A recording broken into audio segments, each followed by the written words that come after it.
Dam ভাই। আমরা এখন আছি হচ্ছে, আমরা বলতে আমার সাথে আছে আমার বন্ধু আব্দুল আহাদ চৌধুরী, আর এপাশে আছে আমার আরেক বন্ধু ফারদিন আহমেদ।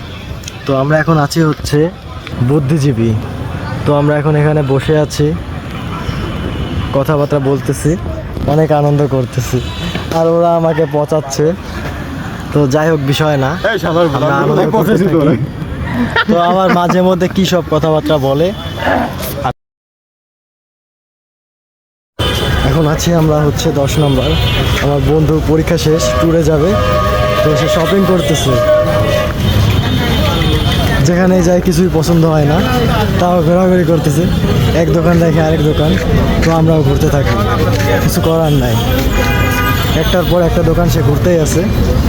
কোথাও কিছু পছন্দ হয় না, কারণ তার কাছে বেশি টাকা নাই, টাকার অভাবে সে শুধু দেখেই যাচ্ছে।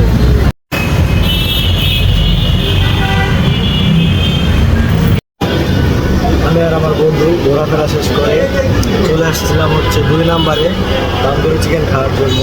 তো তারপরে দেখি তান্দুরি চিকেন দেওয়ার আগে আমাদের রুচি দিয়েছে, তো ওই রুচি ভাই খাওয়া শুরু করে দিচ্ছে, ধৈর্য ধরতেছে না ওরা। আমার বন্ধু 15টা রুচি খাওয়ার পরে বলে আরও 15টা খাইতে পারবে, এটা কোনো কথা? এখনও তার খাওয়া শেষ হয় না, সে যে আটটি চাপায় একবারে শেষ করে নেবে। সে তার প্লেট শেষ করছে, এখন আমার প্লেটে আসছে।